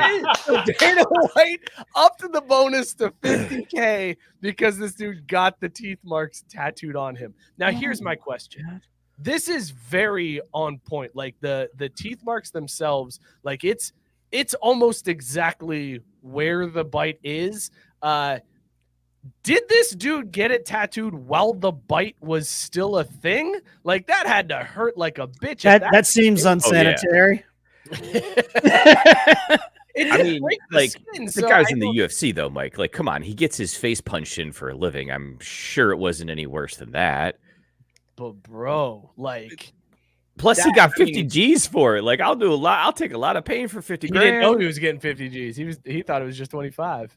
I mean, speaking from experience, that part's not that bad, to be honest. That's but imagine that it's raw from a bite. Like, imagine that it's that part where there's muscle and there's some fat and whatever, but it's raw from a bite. Yeah, but also like if you've got a good artist, they can take a picture of that and be able to work with it right away.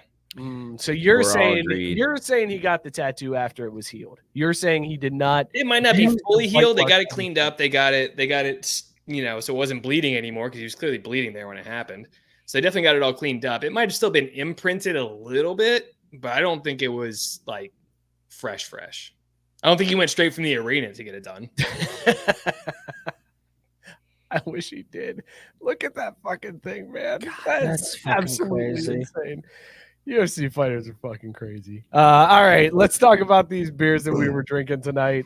We're going to rate them, as always, on the Caesar scale. Dog or no dog? Scott, what was in your mug tonight? Dog or no dog? I poured some acai bowl sour in with some Saucy Brew Works Love You Bye Peach. Love You Bye. Just all the fruity goodness in one cup. I'm feeling it. It's fucking good. Dog. Sounds amazing. Mookie, what were you drinking? Dog or no dog? Oh, it's absolute dog. Sam Adams, no haze. Wait, just the haze. Oh, because there's no booze in it. Yeah, it was absolute dog. Tasted almost like a real beer. Almost like a real beer. That's a great selling point. That should be their tagline. This Right, tastes it's almost like real a real beer. Yeah. Bad Bar, what were you drinking? Dog or no dog? Staying local here in Richmond, Virginia, Hardy Woods. Cancer Sucks Cold Cap IPA. Cold IPA. Also extra cold because I kept it in my fridge. 6.2%. Again, if you buy this beer, if you're in Virginia or can.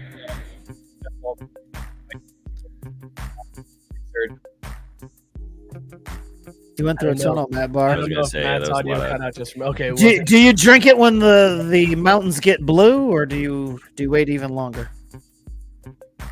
There's no mountains. I'm not sure what to do. Oh, then how do you okay. know if it's cold? Yeah, or I was not? gonna say then there's no way it's the coldest beer that you've that's ever been It brewed. says cold on it, so Well, don't that buy it. doesn't count unless there's a mountain that turns blue to tell me it's Yep. cold. Do not know if that beer is cold. I need cold activated cans, bitch. I can't Yep. hold it until I can't taste it until I need Nope. I need a mountain on the can to tell me that whether or not the beer is cold. I found 2 Santa's bribes in the back of my refrigerator today from the beginning of December and had those, and they're really good. It's still good. Absolute dog. I love Christmas beers all year round. Hell yeah. Fellas, you know what this was? This was I think it was a It show. was bizarre. Joe.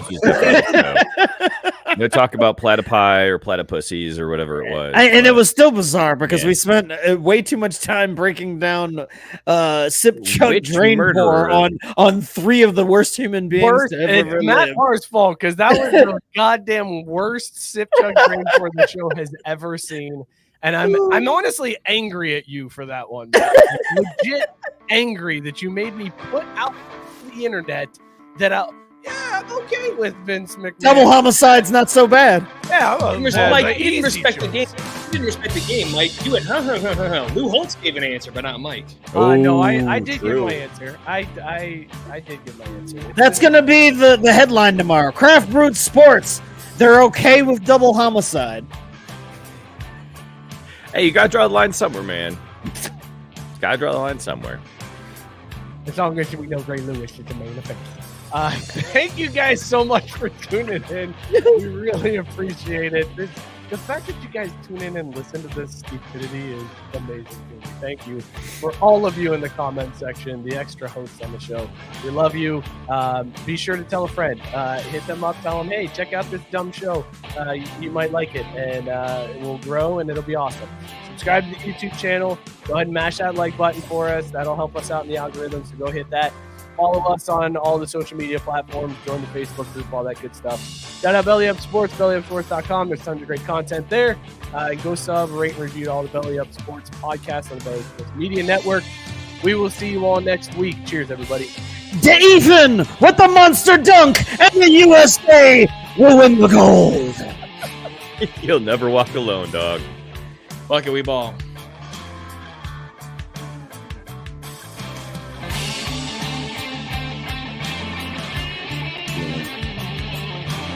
Right now.